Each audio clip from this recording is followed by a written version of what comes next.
Hi, this is Shadi. Today I want to discuss the recent fight of Iron Gracie and Bryce Mitchell.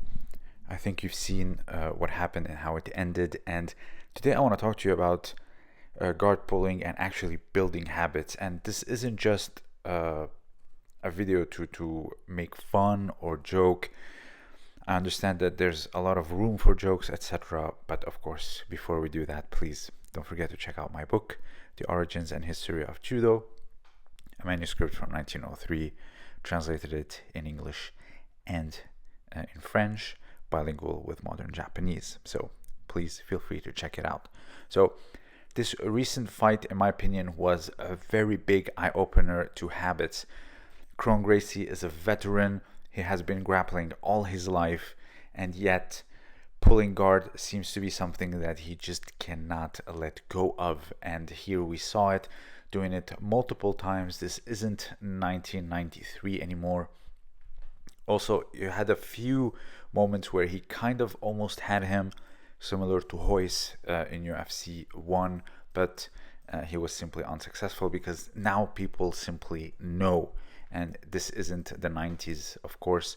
And finally, he slammed him, knocked him out, and it's just very expected if you're gonna keep doing it that. Now, this isn't new. Look at this fight from 2012, jumping guard. He has been doing this for a very long time, and habits are very hard to shake off, even when you change context and you know that it can be dangerous to you. It can still be something that your body can just take over and do. Now, one of the reasons why I do jiu-jitsu is I don't want to have the only habit of grabbing the gi, etc. I want to get close. I want to feel someone barely wearing anything and still apply my throws or also my ground techniques. Now,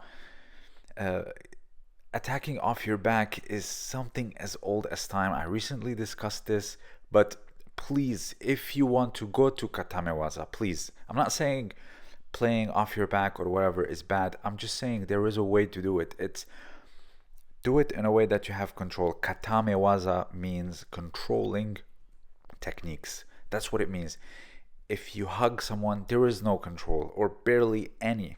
And if you look at the old masters, they all pulled in a way where the posture was severely compromised, and from there they started working. Now, are these all applicable in MMA? Of course not. There was the gi involved, etc. But can they be adjusted from overhooks, etc.? So when you do go down and get a Georgian grip like this, you can actually get a control. Yes, for example, this particular pull will save you from getting punched in the head, since the head is now all the way to the side, simply by applying a, what do we call it, Georgian grip, or going across down the back. You can just cup the lat, no need to grab anything. So again, it's in the past there was no ground and standing. It was katamewaza and nagewaza. Nagewaza, throwing techniques; katamewaza, controlling techniques. And again, if you're gonna sit on the ground and butt scoot or like this, hug someone, there is no control. So it negates the purpose, it negates the essence. And here, you can just, for example, pull rapidly, immediately go for the offensive and turn over. Again, they can be adjusted. It doesn't have to be the gi or cross collar. You can just immediately go in. Again, I'm not saying that you should do takedowns, you should be a judoka. No, I'm not saying this because I'm a judoka myself. No, I am saying this because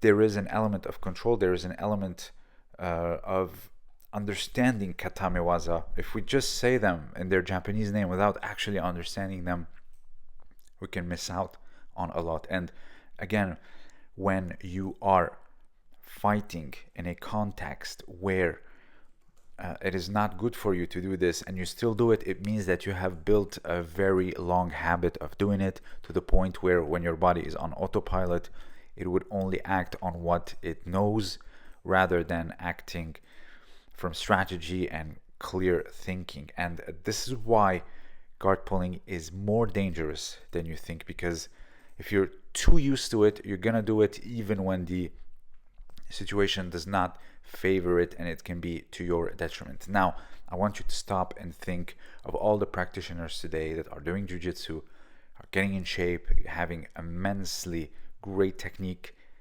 but they all start from the knees. Maybe the room is too full, or they might injure each other because they're beginners, and that's also understandable. Now, you're building a habit year after year after year after year where you can only fight from your knees or sitting down or whatever, but when you start to stand up, you don't know maybe how to strike, or you cannot manage the distance, someone's getting too close into your personal space, you never know what it can happen. And the only habit that you've built is this. Same for a judo guy. He only grabs the gi, he only does stand up, barely touches the ground. I know a lot that do that, black belts. And when someone gets too close, there's nothing to grab. The guy maybe is striking, is pushing, shoving them, all of it. I think you should build a very healthy approach to all of it. Even if you do want to be just a grappler, maybe that's all the time you have, build it in a sense where your takedown and even the ground have all the ranges, the close range, the middle range, and the far range, just so you can protect yourself.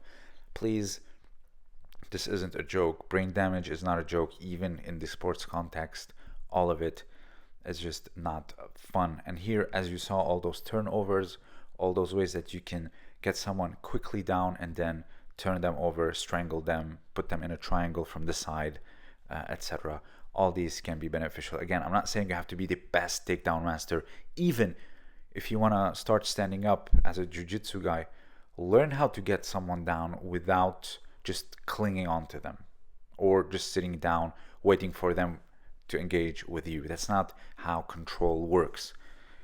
There's a lot of things in judo we do, snapping down, etc., that gets us to katamewaza without having to resort to a throw. So please, all of you, stay safe, train in a way that addresses all your grappling aspects. Again, I'm not going to talk about striking because I'm not a striker, but I have grappled some in jiu-jitsu and judo.